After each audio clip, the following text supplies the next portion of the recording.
ਸ਼੍ਰੀ ਸਾਈਨਾਥ ਹਾਏ ਨਮਾ। ਬਾਬਾ ਦੀ ਕਿਰਪਾ ਦੇ ਨਾਲ ਅਸੀਂ ਅਧਿਆਇ 3 ਤੇ ਪਹੁੰਚ ਗਏ ਹਾਂ। ਇਸ ਅਧਿਆਇ ਵਿੱਚ ਸ਼੍ਰੀ ਸਾਈਂ ਬਾਬਾ ਦੀ ਮਨਜ਼ੂਰੀ, ਆਗਿਆ ਅਤੇ ਪ੍ਰਤਿਗਿਆ, ਭਗਤਾਂ ਨੂੰ ਕੰਮ ਸੌਂਪਣਾ, ਬਾਬਾ ਦਾ ਚਰਿੱਤਰ, ਰੋਸ਼ਨ ਥੰਮ, ਮਾਤਾ ਦਾ ਪਿਆਰ, ਰੋਹਿਲਾ ਦੀ ਕਥਾ, ਬਾਬਾ ਦੇ ਸੁੰਦਰ ਉਪਦੇਸ਼ਾਂ ਦਾ ਵਰਣਨ ਕੀਤਾ ਗਿਆ ਹੈ। ਸ਼੍ਰੀ ਸਾਈਂ ਬਾਬਾ ਦੀ ਮਨਜ਼ੂਰੀ ਅਤੇ ਵਚਨ ਦੇਣਾ। ਜਿਵੇਂ ਕਿ ਪਿਛਲੇ ਅਧਿਆਇ ਵਿੱਚ ਵਰਣਨ ਕੀਤਾ ਗਿਆ ਹੈ, ਬਾਬਾ ਨੇ ਸਤਚਰਿੱਤਰ ਲਿਖਣ ਦੀ ਆਗਿਆ ਦੇਣ ਲੱਗੇ ਕਿਹਾ ਕਿ ਸਤਚਰਿੱਤਰ ਲਿਖਣ ਦੀ ਪੂਰਨ ਆਗਿਆ ਹੈ। ਤੁਸੀਂ ਆਪਣਾ ਮਨ ਟਿਕਾ ਕੇ ਮੇਰੇ ਵਚਨਾਂ ਵਿੱਚ ਸ਼ਰਧਾ ਰੱਖੋ ਅਤੇ ਨਿਡਰ ਹੋ ਕੇ ਕਰਤੱਵ ਪਾਲਨ ਕਰਦੇ ਰਹੋ। ਜੇ ਮੇਰੀਆਂ ਲੀਲਾਵਾਂ ਲਿਖੀਆਂ ਗਈਆਂ ਤਾਂ ਅਨਪੜ੍ਹਤਾ ਦਾ ਨਾਸ਼ ਹੋਏਗਾ ਅਤੇ ਧਿਆਨ ਅਤੇ ਭਗਤੀ ਨਾਲ ਸਰਵਣ ਕਰਨ ਨਾਲ ਸਰੀਰਿਕ ਬੁੱਧੀ ਨਸ਼ਟ ਹੋ ਕੇ ਭਗਤੀ ਅਤੇ ਪਿਆਰ ਦੀ ਤੀਬਰ ਲਹਿਰ ਚੱਲੇਗੀ ਅਤੇ ਜਿਹੜਾ ਇਹਨਾਂ ਲੀਲਾਵਾਂ ਦਾ ਜ਼ਿਆਦਾ ਡੂੰਘਾਈ ਨਾਲ ਖੋਜ ਕਰੇਗਾ ਉਸ ਨੂੰ ਗਿਆਨ ਰੂਪੀ ਅਮੁੱਲ ਰਤਨ ਦੀ ਪ੍ਰਾਪਤ ਹੋ ਜਾਏਗੀ। ਇਹ ਵਚਨ ਸੁਣ ਕੇ ਹਿਮਾੜ ਪੰਥ ਨੂੰ ਬਹੁਤ ਖੁਸ਼ੀ ਹੋਈ ਅਤੇ ਉਹ ਨਿਡਰ ਹੋ ਗਏ। ਉਹਨਾਂ ਨੂੰ ਵਿਸ਼ਵਾਸ ਹੋ ਗਿਆ ਕਿ ਹੁਣ ਇਹ ਕਾਰਜ ਜ਼ਰੂਰ ਹੀ ਸਫਲ ਹੋਏਗਾ। ਬਾਬਾ ਨੇ ਸ਼ਾਮਾ ਵੱਲ ਦੇਖ ਕੇ ਕਿਹਾ, ਜਿਹੜਾ ਪਿਆਰ ਨਾਲ ਮੇਰਾ ਨਾਮ ਸਿਮਰਨ ਕਰੇਗਾ ਮੈਂ ਉਸ ਦੀਆਂ ਸਾਰੀਆਂ ਇੱਛਾਵਾਂ ਪੂਰੀਆਂ ਕਰ ਦੇਵਾਂਗਾ। ਉਸ ਦੀ ਭਗਤੀ ਵਿੱਚ ਲਗਾਤਾਰ ਵਾਧਾ ਹੋਏਗਾ। ਜਿਹੜਾ ਮੇਰੇ ਚਰਿੱਤਰ ਅਤੇ ਕਾਰਜਾਂ ਨੂੰ ਸ਼ਰਧਾ ਨਾਲ ਗਾਏਗਾ ਉਸ ਦੀ ਮੈਂ ਹਰ ਤਰ੍ਹਾਂ ਮਦਦ ਕਰਾਂਗਾ। ਜਿਹੜੇ ਭਗਤ ਦਿਲ ਅਤੇ ਪ੍ਰਾਣਾਂ ਨਾਲ ਮੈਨੂੰ ਚਾਹੁੰਦੇ ਹਨ ਉਹਨਾਂ ਨੂੰ ਮੇਰੀਆਂ ਕਥਾਵਾਂ ਸ਼ਰਵਣ ਕਰਕੇ ਕੁਦਰਤੀ ਖੁਸ਼ੀ ਹੋਏਗੀ। ਵਿਸ਼ਵਾਸ ਰੱਖੋ ਕਿ ਜਿਹੜਾ ਕੋਈ ਮੇਰੀਆਂ ਲੀਲਾਵਾਂ ਦਾ ਕੀਰਤਨ ਕਰੇਗਾ ਉਸ ਨੂੰ ਪਰਮਾਨੰਦ ਅਤੇ ਸਦਾ ਲਈ ਸਬਰ ਸੰਤੋਖ ਦੀ ਪ੍ਰਾਪਤੀ ਹੋ ਜਾਏਗੀ। ਇਹ ਮੇਰੀ ਖਾਸੀਅਤ ਹੈ ਕਿ ਜਿਹੜਾ ਇਕਾਗਰ ਭਾਵ ਨਾਲ ਮੇਰੀ ਸ਼ਰਨ ਆਉਂਦਾ ਹੈ, ਜਿਹੜਾ ਸ਼ਰਧਾ ਨਾਲ ਮੇਰੀ ਪੂਜਾ, ਲਗਾਤਾਰ ਸਿਮਰਨ ਅਤੇ ਮੇਰਾ ਹੀ ਧਿਆਨ ਕਰਦਾ ਹੈ, ਮੈਂ ਉਸ ਨੂੰ ਮੁਕਤੀ ਦੇ ਦਿੰਦਾ ਹਾਂ। ਜਿਹੜੇ ਹਰ ਰੋਜ਼ ਮੇਰਾ ਨਾਮ ਸਿਮਰਨ ਅਤੇ ਪੂਜਾ ਕਰਕੇ ਮੇਰੀਆਂ ਕਥਾਵਾਂ ਅਤੇ ਲੀਲਾਵਾਂ ਦਾ ਪਿਆਰ ਨਾਲ ਚਿੰਤਨ ਕਰਦੇ ਹਨ, ਇੱਦਾਂ ਦੇ ਭਗਤਾਂ ਵਿੱਚ ਸੰਸਾਰਿਕ ਵਾਸਨਾਵਾਂ ਅਤੇ ਅਗਿਆਨ ਰੂਪੀ ਪ੍ਰਵਿਰਤੀਆਂ ਕਿਵੇਂ ਟਿਕ ਸਕਦੀਆਂ ਹਨ। ਮੈਂ ਉਹਨਾਂ ਨੂੰ ਮੌਤ ਦੇ ਮੂੰਹ ਵਿੱਚੋਂ ਬਚਾ ਲੈਂਦਾ ਹਾਂ। ਮੇਰੀਆਂ ਕਥਾਵਾਂ ਸਰਵਣ ਕਰਨ ਨਾਲ ਮੁਕਤੀ ਮਿਲ ਜਾਏਗੀ। ਇਸ ਲਈ ਮੇਰੀਆਂ ਕਥਾਵਾਂ ਸ਼ਰਧਾ ਨਾਲ ਸੁਣੋ ਅਤੇ ਵਿਚਾਰ ਕਰੋ। ਸੁੱਖ ਅਤੇ ਸੰਤੋਖ ਪ੍ਰਾਪਤੀ ਦਾ ਸਭ ਤੋਂ ਆਸਾਨ ਰਾਹ ਇਹੀ ਹੈ। ਇਸ ਨਾਲ ਸਰੋਤਿਆਂ ਦੇ ਮਨ ਨੂੰ ਸ਼ਾਂਤੀ ਮਿਲੇਗੀ ਅਤੇ ਜਦੋਂ ਧਿਆਨ ਡੂੰਘਾ ਅਤੇ ਵਿਸ਼ਵਾਸ ਪੱਕਾ ਹੋਏਗਾ ਉਦੋਂ ਅਖੰਡ ਚਿੱਤ ਸਰੂਪ ਆਤਮਾ ਨਾਲ ਅਭਿੰਨਤਾ ਪ੍ਰਾਪਤ ਹੋ ਜਾਏਗੀ। ਸਿਰਫ ਸਾਈਂ ਸਾਈਂ ਦੇ ਉਚਾਰਨ ਨਾਲ ਹੀ ਉਹਨਾਂ ਦੇ ਸਾਰੇ ਪਾਪ ਨਸ਼ਟ ਹੋ ਜਾਣਗੇ। ਅਲੱਗ-ਅਲੱਗ ਕੰਮਾਂ ਦੀ ਭਗਤਾਂ ਨੂੰ ਪ੍ਰੇਰਨਾ। ਭਗਵਾਨ ਆਪਣੇ ਕਿਸੇ ਭਗਤ ਨੂੰ ਮੰਦਰ, ਮੱਠ, ਕਿਸੇ ਨੂੰ ਨਦੀ ਦੇ ਕੰਢੇ ਘਾਟ ਬਣਾਉਣ, ਕਿਸੇ ਨੂੰ ਤੀਰਥ ਯਾਤਰਾ ਕਰਨ ਅਤੇ ਕਿਸੇ ਨੂੰ ਭਗਵਤ ਕੀਰਤਨ ਕਰਨ ਅਤੇ ਵੱਖ-ਵੱਖ ਕੰਮ ਕਰਨ ਦੀ ਪ੍ਰੇਰਨਾ ਦਿੰਦੇ ਹਨ। ਪਰ ਉਹਨਾਂ ਨੇ ਮੈਨੂੰ ਸਾਈਂ ਸਤਚਰਿੱਤਰ ਲਿਖਣ ਦੀ ਪ੍ਰੇਰਨਾ ਦਿੱਤੀ। ਕਿਸੇ ਵੀ ਵਿਦਿਆ ਦਾ ਪੂਰਾ ਗਿਆਨ ਨਾ ਹੋਣ ਕਰਕੇ ਮੈਂ ਇਸ ਕੰਮ ਲਈ ਬਿਲਕੁਲ ਅਯੋਗ ਸੀ। ਇਸ ਲਈ ਮੈਨੂੰ ਕਿਸ ਔਖੇ ਕੰਮ ਨੂੰ ਕਰਨ ਦੀ ਹਿੰਮਤ ਕਿਉਂ ਕਰਨੀ ਚਾਹੀਦੀ ਹੈ। ਸ਼੍ਰੀ ਸਾਈਂ ਮਹਾਰਾਜ ਦੀ ਅਸਲ ਜੀਵਨੀ ਦਾ ਵਰਣਨ ਕਰਨ ਦੀ ਯੋਗਤਾ ਕਿਸ ਨੂੰ ਹੈ? ਉਹਨਾਂ ਦੀ ਕਿਰਪਾ ਨਾਲ ਹੀ ਕੰਮ ਸੰਪੂਰਨ ਹੋਣਾ ਸੰਭਵ ਹੈ। ਇਸ ਲਈ ਜਦੋਂ ਮੈਂ ਲਿਖਣਾ ਸ਼ੁਰੂ ਕੀਤਾ ਤਾਂ ਬਾਬਾ ਨੇ ਮੇਰਾ ਹੰਕਾਰ ਨਸ਼ਟ ਕਰ ਦਿੱਤਾ ਅਤੇ ਉਹਨਾਂ ਨੇ ਆਪ ਹੀ ਆਪਣਾ ਚਰਿੱਤਰ ਰਚਿਆ। ਇਸ ਕਰਕੇ ਚਰਿੱਤਰ ਦਾ ਨਾਮਣਾ ਉਹਨਾਂ ਨੂੰ ਹੀ ਹੈ, ਮੈਨੂੰ ਨਹੀਂ। ਜਨਮ ਤੋਂ ਬ੍ਰਾਹਮਣ ਹੁੰਦੇ ਹੋਏ ਵੀ ਮੈਂ ਦੈਵੀ ਨਜ਼ਰ ਤੋਂ ਖਾਲੀ ਸੀ। ਇਸ ਲਈ ਸਾਈਂ ਸਤਚਰਿੱਤਰ ਲਿਖਣ ਦੇ ਬਿਲਕੁਲ ਯੋਗ ਨਹੀਂ ਸੀ। ਪਰ ਸ਼੍ਰੀ ਹਰੀ ਕਿਰਪਾ ਨਾਲ ਕੀ ਨਹੀਂ ਹੋ ਸਕਦਾ। ਗੂੰਗਾ ਵੀ ਵਕਤਾ ਬਣ ਜਾਂਦਾ ਹੈ, ਅਪਾਹਜ ਵੀ ਪਹਾੜ ਦੀ ਚੋਟੀ ਤੇ ਚੜ੍ਹ ਜਾਂਦਾ ਹੈ। ਆਪਣੀ ਮਰਜ਼ੀ ਨਾਲ ਕੰਮ ਪੂਰਨ ਕਰਨ ਦੀ ਜੁਗਤ ਉਹ ਆਪ ਹੀ ਜਾਣਨ। ਹਾਰਮੋਨੀਅਮ ਦੇ ਬੰਸਰੀ ਨੂੰ ਇਹ ਨਹੀਂ ਪਤਾ ਹੁੰਦਾ ਕਿ ਆਵਾਜ਼ ਕਿਵੇਂ ਨਿਕਲ ਰਹੀ ਹੈ। ਇਸ ਦਾ ਗਿਆਨ ਤਾਂ ਵਾਦਕ ਨੂੰ ਹੀ ਹੈ। ਚੰਦਰਕਾਂਤ ਮਣੀ ਦੀ ਉਤਪੱਤੀ ਅਤੇ ਜਵਾਹਰ ਭਾਟੇ ਦਾ ਭੇਤ ਮਣੀ ਜਾਂ ਸਮੁੰਦਰ ਨਹੀਂ ਬਲਕਿ ਚੰਦਰਮਾ ਦੇ ਆਕਾਰ, ਘਟਣ ਅਤੇ ਵਧਣ ਵਿੱਚ ਲੁਕਿਆ ਹੈ। ਬਾਬਾ ਦਾ ਚਰਿੱਤਰ, ਰੋਸ਼ਨ ਥੰਮ ਸਰੂਪ। ਸਮੁੰਦਰ ਵਿੱਚ ਅਨੇਕ ਥਾਵਾਂ ਤੋਂ ਰੋਸ਼ਨੀ ਦੇ ਖੰਭੇ ਇਸ ਲਈ ਬਣਾਏ ਜਾਂਦੇ ਹਨ ਜਿਸ ਲਈ ਮਲਾਹ ਚੱਟਾਨਾਂ ਅਤੇ ਦੁਰਘਟਨਾਵਾਂ ਤੋਂ ਬਚ ਜਾਣ ਅਤੇ ਜਹਾਜ਼ ਨੂੰ ਕੋਈ ਨੁਕਸਾਨ ਨਾ ਹੋਏ। ਇਸ ਭਵਸਾਗਰ ਵਿੱਚ ਸ਼੍ਰੀ ਸਾਈਂ ਬਾਬਾ ਦਾ ਚਰਿੱਤਰ ਹੀ ਰੋਸ਼ਨ ਥੰਮ ਦੀ ਤਰ੍ਹਾਂ ਉਪਯੋਗੀ ਹੈ। ਉਹ ਅੰਮ੍ਰਿਤ ਨਾਲੋਂ ਵੀ ਮਧੁਰ ਅਤੇ ਸੰਸਾਰਕ ਰਾਹ ਨੂੰ ਸੁਖਾਲਾ ਬਣਾਉਣ ਵਾਲਾ ਹੈ। ਜਦੋਂ ਉਹ ਕੰਨਾਂ ਦੇ ਰਸਤੇ ਦਿਲ ਵਿੱਚ ਦਾਖਲ ਹੁੰਦਾ ਹੈ ਤਾਂ ਸਰੀਰਿਕ ਬੁੱਧੀ ਨਸ਼ਟ ਹੋ ਜਾਂਦੀ ਹੈ ਅਤੇ ਦਿਲ ਵਿੱਚ ਜਮ੍ਹਾਂ ਕਰਨ ਨਾਲ ਸਾਰੇ ਮਾੜੇ ਸ਼ੱਕ ਗਾਇਬ ਹੋ ਜਾਂਦੇ ਹਨ। ਹੰਕਾਰ ਦਾ ਨਾਸ਼ ਹੋ ਜਾਂਦਾ ਹੈ ਅਤੇ ਬੁੱਧੀ ਦਾ ਪਰਦਾ ਹਟ ਕੇ ਗਿਆਨ ਪ੍ਰਗਟ ਹੋ ਜਾਂਦਾ ਹੈ। ਬਾਬਾ ਦੀ ਸ਼ੁੱਧ ਕੀਰਤੀ ਦਾ ਵਰਣਨ ਸ਼ਰਧਾ ਨਾਲ ਸਰਵਣ ਕਰਨ ਨਾਲ ਭਗਤਾਂ ਦੇ ਪਾਪ ਨਸ਼ਟ ਹੋਣਗੇ। ਇਸ ਲਈ ਇਹ ਮੋਕਸ਼ ਪ੍ਰਾਪਤ ਕਰਨ ਦਾ ਆਸਾਨ ਸਾਧਨ ਹੈ। ਸਤਯੁਗ ਵਿੱਚ ਸ਼ਮ ਅਤੇ ਦਮ, ਤ੍ਰੇਤਾ ਵਿੱਚ ਤਿਆਗ, ਦੁਆਪਰ ਵਿੱਚ ਪੂਜਾ ਅਤੇ ਕਲਯੁਗ ਵਿੱਚ ਭਗਵਤ ਕੀਰਤਨ ਹੀ ਮੋਕਸ਼ ਦਾ ਸਾਧਨ ਹੈ। ਇਹ ਆਖਰੀ ਸਾਧਨ ਚਾਰਾਂ ਵਰਨਾਂ ਦੇ ਲੋਕਾਂ ਨੂੰ ਸਹਿਜ ਵੀ ਹੈ। ਹੋਰ ਸਾਧਨ ਯੋਗ, ਤਿਆਗ, ਧਿਆਨ ਕਰਨਾ ਆਦਿ ਆਚਰਣ ਕਰਨ ਵਿੱਚ ਔਖੇ ਹਨ, ਪਰ ਚਰਿੱਤਰ ਅਤੇ ਹਰੀ ਕੀਰਤਨ ਸਰਵਣ ਕਰਨ ਤਾਂ ਬਹੁਤ ਸੌਖਾ ਹੈ।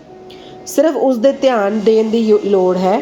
ਕਥਾ ਸਰਵਣ ਅਤੇ ਕੀਰਤਨ ਨਾਲ ਇੰਦਰੀਆਂ ਦਾ ਕੁਦਰਤੀ ਵਿਸ਼ਿਆਂ ਲਈ ਮੋਹ ਨਸ਼ਟ ਹੋ ਜਾਂਦਾ ਹੈ ਅਤੇ ਭਗਤ ਵਾਸਨਾ ਨੂੰ ਛੱਡ ਕੇ ਆਤਮ ਸਾਖਸ਼ਾਤਕਾਰ ਵੱਲ ਵਧਣ ਲੱਗ ਜਾਂਦਾ ਹੈ। ਇਹੀ ਫਲ ਦੇਣ ਦੇ ਲਈ ਬਾਬਾ ਨੇ ਸਚਰਿੱਤਰ ਦੀ ਰਚਨਾ ਕਰਵਾਈ।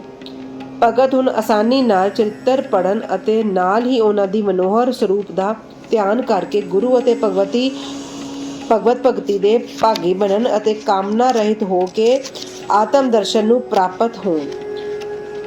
ਸਾਈਂ ਸਚਰਿੱਤਰ ਦੀ ਸਫਲਤਾ ਨਾਲ ਪੂਰਨ ਹੋਣਾ ਇਹ ਸਾਈਂ ਮਹਿਮਾ ਹੀ ਸਮਝੋ। ਸਾਨੂੰ ਤਾਂ ਇੱਕ ਜਰੀਆ ਹੀ ਬਣਾਇਆ ਗਿਆ ਹੈ।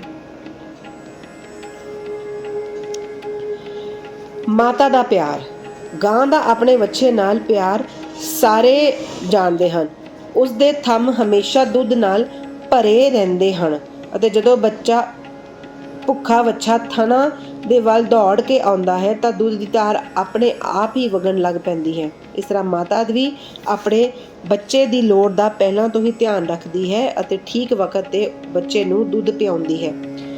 ਉਹ ਬੱਚੇ ਦਾ ਸ਼ਿੰਗਾਰ ਚੰਗੀ ਤਰ੍ਹਾਂ ਕਰਦੀ ਹੈ, ਪਰ ਬੱਚੇ ਨੂੰ ਇਸ ਦਾ ਕੁਝ ਵੀ ਪਤਾ ਨਹੀਂ ਹੁੰਦਾ। ਬੱਚੇ ਦਾ ਸੁੰਦਰ ਸ਼ਿੰਗਾਰ ਆਦਿ ਦੇਖ ਕੇ ਮਾਤਾ ਦੀ ਖੁਸ਼ੀ ਦੀ ਕੋਈ ਹੱਦ ਹੀ ਨਹੀਂ ਰਹਿੰਦੀ। ਮਾਤਾ ਦਾ ਪਿਆਰ ਅਨੋਖਾ, ਅਸਧਾਰਨ ਅਤੇ ਬਿਨਾਂ ਮਤਲਬ ਦੇ ਹੁੰਦਾ ਹੈ, ਜਿਸ ਦੀ ਕੋਈ ਤੁਲਨਾ ਨਹੀਂ। ਠੀਕ ਇਸੇ ਤਰ੍ਹਾਂ ਸਤਿਗੁਰੂ ਦਾ ਪਿਆਰ ਆਪਣੇ ਭਗਤ ਨਾਲ ਹੁੰਦਾ ਹੈ। ਐਵੇਂ ਦਾ ਹੀ ਪਿਆਰ ਬਾਬਾ ਦੇ ਮੇਰੇ ਨਾਲ ਸੀ। ਉਸ ਦਾ ਉਦਾਹਰਨ ਇਸ ਤਰ੍ਹਾਂ ਹੈ। ਸੰਨ 1916 ਵਿੱਚ ਮੈਂ ਨੌਕਰੀ ਨੂੰ ਛੁੱਟੀ ਕਰ ਲਈ। ਜੋ ਪੈਨਸ਼ਨ ਮੈਨੂੰ ਮਿਲਦੀ ਸੀ ਉਹ ਮੇਰੇ ਪਰਿਵਾਰ ਦੇ ਗੁਜ਼ਾਰੇ ਲਈ ਕਾਫੀ ਨਹੀਂ ਸੀ। ਉਸੇ ਸਾਲ ਗੁਰੂ ਪੂਰਨਿਮਾ ਵਾਲੇ ਦਿਨ ਮੈਂ ਹੋਰ ਭਗਤਾਂ ਨਾਲ ਸ਼ਿਰਡੀ ਗਿਆ। ਉੱਥੇ ਅੰਨਾ ਚਿੰਚਨੀਕਰ ਨੇ ਆਪ ਹੀ ਮੇਰੇ ਲਈ ਬਾਬਾ ਨੂੰ ਇਸ ਤਰ੍ਹਾਂ ਪ੍ਰਾਰਥਨਾ ਕੀਤੀ, ਇਹਨਾਂ 'ਤੇ ਕਿਰਪਾ ਕਰੋ। ਜੋ ਪੈਨਸ਼ਨ ਇਹਨਾਂ ਨੂੰ ਮਿਲਦੀ ਹੈ ਉਸ ਨਾਲ ਗੁਜ਼ਾਰਾ ਨਹੀਂ ਹੋ ਸਕਦਾ। ਪਰਿਵਾਰ ਵਿੱਚ ਵਾਧਾ ਹੋ ਰਿਹਾ ਹੈ। ਕਿਰਪਾ ਕਰਕੇ ਹੋਰ ਕੋਈ ਨੌਕਰੀ ਦਿਵਾ ਦਿਓ ਤਾਂ ਕਿ ਇਹਨਾਂ ਦਾ ਫਿਕਰ ਦੂਰ ਹੋ ਜਾਏ ਅਤੇ ਇਹ ਸੁੱਖ ਨਾਲ ਰਹਿਣ। ਬਾਬਾ ਨੇ ਜਵਾਬ ਦਿੱਤਾ ਕਿ ਇਹਨਾਂ ਨੂੰ ਨੌਕਰੀ ਮਿਲ ਜਾਏਗੀ, ਪਰ ਹੁਣ ਇਹਨਾਂ ਨੂੰ ਆਪਣਾ ਧਿਆਨ ਮੇਰੇ ਵੱਲ ਕਰਕੇ ਅਧਾਰਮਿਕ ਅਤੇ ਦੁਰਾਚਾਰੀਆਂ ਦੀ ਸੰਗਤ ਤੋਂ ਦੂਰ ਰਹਿਣਾ ਚਾਹੀਦਾ ਹੈ।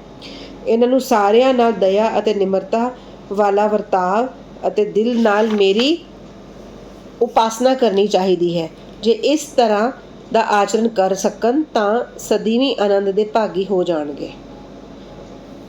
ਰੋਹਿਲਾ ਦੀ ਕਥਾ। ਇਹ ਕਥਾ ਸ਼੍ਰੀ ਸਾਈਂ ਬਾਬਾ ਦੇ ਸਾਰੇ ਪ੍ਰਾਣੀਆਂ ਨਾਲ ਇੱਕੋ ਜਿਹਾ ਪਿਆਰ ਕਰਨ ਦੀ ਗਵਾਹ ਹੈ। ਇੱਕ ਰੋਹਿਲਾ ਜਾਤ ਦਾ ਮਨੁੱਖ ਸ਼ਿਰਡੀ ਆਇਆ। ਉਹ ਉੱਚਾ, ਲੰਮਾ, ਤਾਕਤਵਰ ਅਤੇ ਗਠੇ ਹੋਏ ਸਰੀਰ ਵਾਲਾ ਸੀ। ਬਾਬਾ ਦੇ ਪਿਆਰ ਦੇ ਮੋਹ ਕਰਕੇ ਉਹ ਸਿਰਫ ਸ਼ਿਰਡੀ ਵਿੱਚ ਹੀ ਰਹਿਣ ਲੱਗਾ। ਉਹ ਅੱਠੇ ਪਹਿਰ ਆਪਣੀ ਉੱਚੀ ਅਤੇ ਖੁਰਦਰੀ ਆਵਾਜ਼ ਦੇ ਵਿੱਚ ਕੁਰਾਨ ਸ਼ਰੀਫ ਦੇ ਕਲਮੇ ਪੜ੍ਹਦਾ ਅਤੇ ਅੱਲਾਹੂ ਅਕਬਰ ਦੇ ਨਾਅਰੇ ਲਗਾਉਂਦਾ ਸੀ। ਸ਼ਿਰਡੀ ਦੇ ਜ਼ਿਆਦਾ ਲੋਕ ਖੇਤਾਂ ਵਿੱਚ ਸਾਰਾ ਦਿਨ ਕੰਮ ਕਰਨ ਤੋਂ ਬਾਅਦ ਜਦੋਂ ਰਾਤ ਨੂੰ ਘਰ ਵਾਪਸ ਮੁੜਦੇ ਤਾਂ ਰੋਹਿਲਾ ਦੀ ਕੜਕਦੀ ਆਵਾਜ਼ ਉਹਨਾਂ ਦਾ ਸਵਾਗਤ ਕਰਦੀ। ਇਸ ਕਰਕੇ ਉਹਨਾਂ ਨੂੰ ਰਾਤ ਭਰ ਆਰਾਮ ਨਹੀਂ ਮਿਲਦਾ ਸੀ, ਜਿਸ ਕਰਕੇ ਉਹਨਾਂ ਨੂੰ ਜ਼ਿਆਦਾ ਤਕਲੀਫ ਅਤੇ ਬੇਆਰਾਮੀ ਮਹਿਸੂਸ ਹੋਣ ਲੱਗੀ। ਕਈ ਦਿਨਾਂ ਤੱਕ ਤਾਂ ਉਹ ਚੁੱਪ ਰਹੇ, ਪਰ ਜਦੋਂ ਤਕਲੀਫ ਬਰਦਾਸ਼ਤ ਤੋਂ ਬਾਹਰ ਹੋ ਗਈ ਤਾਂ ਉਹਨਾਂ ਨੇ ਬਾਬਾ ਕੋਲ ਜਾ ਕੇ ਰੋਹਿਲਾ ਨੂੰ ਮਨਾ ਕਰਕੇ ਇਸ ਬਖੇੜੇ ਨੂੰ ਰੋਕਣ ਦੀ ਪ੍ਰਾਰਥਨਾ ਕੀਤੀ। ਬਾਬਾ ਨੇ ਉਹਨਾਂ ਦੀ ਪ੍ਰਾਰਥਨਾ 'ਤੇ ਧਿਆਨ ਨਹੀਂ ਦਿੱਤਾ। ਇਸ ਦੇ ਉਲਟ ਪਿੰਡ ਵਾਲਿਆਂ ਨੂੰ ਕਿਹਾ ਕਿ ਉਹ ਆਪਣੇ ਕੰਮ ਵੱਲ ਧਿਆਨ ਦੇਣ ਅਤੇ ਰੋਹਿਲਾ ਵੱਲ ਧਿਆਨ ਨਾ ਦੇਣ।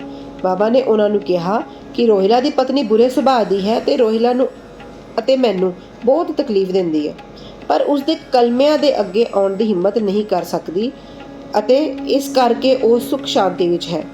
ਅਸਲ ਵਿੱਚ ਰੋਹਿਲਾ ਦੀ ਕੋਈ ਪਤਨੀ ਨਹੀਂ ਸੀ। ਬਾਬਾ ਦਾ ਇਸ਼ਾਰਾ ਸਿਰਫ ਭੈੜੇ ਵਿਚਾਰਾਂ ਵੱਲ ਸੀ।